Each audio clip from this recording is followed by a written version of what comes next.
আজকে জাতির পট পরিবর্তনের একটি পর্যায়ে আমরা অতিক্রম করতেছি। আমাদের সামনে নির্বাচন এবং আজকের যে পরিস্থিতি বিরাজমান বাংলাদেশে, এটার জন্য নির্বাচন এবং নির্বাচিত সরকার অত্যন্ত অপরিহার্য।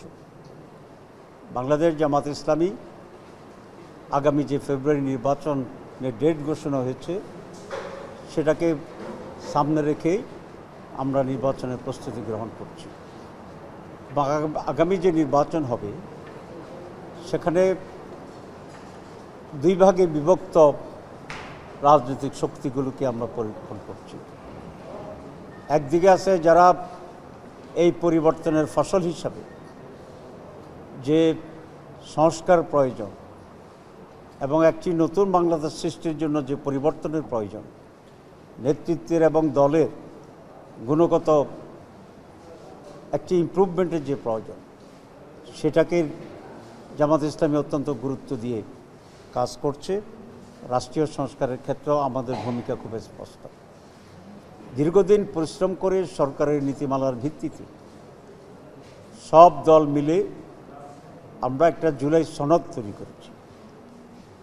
এই আকাঙ্ক্ষায়, এই লক্ষ্যে, এই উদ্দেশ্যে যে পরিবর্তিত যে সিদ্ধান্তগুলো আমরা নিয়েছি, সেইটাকে সন্নিবেশিত করে যে জুলাই সনদ তৈরি হয়েছে, যেটাকে আমরা জুলাই চার্টারও বলছি, সেটির ভিত্তিতেই আগামী নির্বাচন হবে।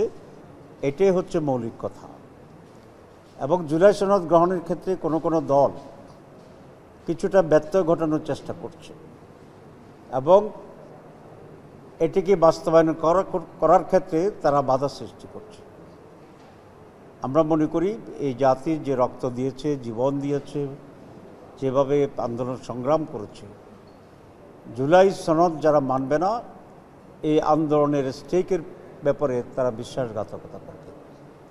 এবং জুলাই সনদের ভিত্তিতে যদি নির্বাচন না হয়, তাহলে আগামীতে আমরা যে নির্বাচন দেখব সেটি অতীতের ব্যর্থ নির্বাচনগুলিরই পুনরাবৃত্তি করবে। সেখানে আমরা খুব স্পষ্ট বলেছি যে জুলাই সনদকে আইনি ভিত্তি দিয়ে সেই জুলাই সনদের ভিত্তিতেই আগামী নির্বাচন করতে হবে। এই বিষয়ে একটি দুটি দল ছাড়া আর সকল রাজনৈতিক দল যারা জুলাই সংগ্রামে অংশগ্রহণ করেছিল, আমরা সকলেই একমত। সুতরাং আমি অত্যন্ত দৃঢ়তার সাথে এই সরকারকে বলতে চাই যে দুই একটি দলের বিরোধিতার কারণে জন আকাঙ্ক্ষার এবং বৃহৎ জনগোষ্ঠীর যে ইচ্ছা এবং প্রতিচ্ছার প্রতিফলন হয়েছে, সেটিকে সরকার যেন বাস্তবায়ন করে। অন্যথায় একটা পরিকল্পিত এবং প্রহসনের নির্বাচনের দিকে যদি গভর্নমেন্ট যায় বা কোনো দল করতে চায়, তাহলে সেটা জনগণ হতে দেবে না এবং দেশে নতুন করে সমস্যা তৈরি হবে।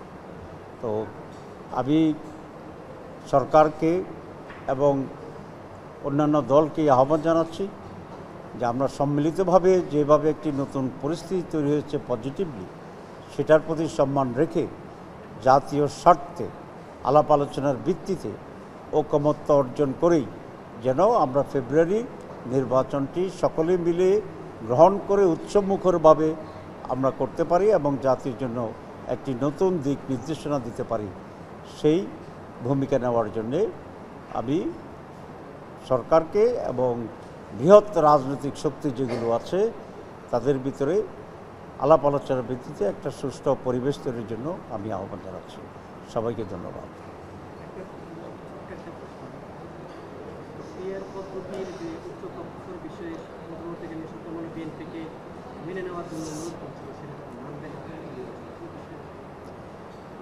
আসলে বিএনপি তো ঐকমত্য হওয়ার পরেও তারা সেখানে এটা বাস্তবায়নে বাধা দিচ্ছে, এটা জাতির জন্য খুবই দুর্ভাগ্যজনক। এবং আপনারা জানেন যে আমরা 31টি দল আলোচনা ছিলাম, আমরা জাতীয় কনসেনসাস কমিটি যেটা, সেখানে এর ভিতরে 25টি দলেই পিআরের পক্ষে আছে। তো এই 25টি দল মানে হচ্ছে মেজরিটির লোককে যারা রিপ্রেজেন্ট করে। সুতরাং যেহেতু মেজরিটির লোকের ওপিনিয়ন হচ্ছে পিআর, সেক্ষেত্রে বিএনপি তার বিরোধিতা করাটা কোনোভাবেই গণতান্ত্রিক আচরণ হিসেবে বিবেচিত হবে না।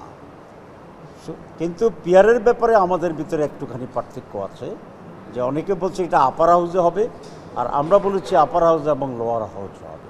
কিন্তু পিয়ারের সিস্টেমের ব্যাপারে 25টি দলই একমত আছে।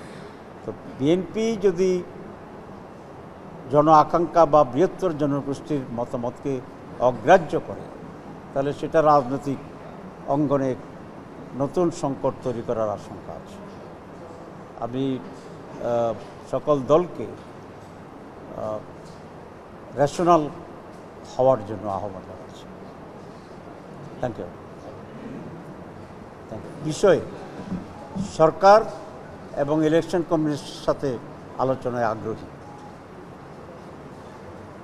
পিআরের ব্যাপারে সরকার এবং ইলেকশন কমিশনের সাথে আলোচনায় আগ্রহী।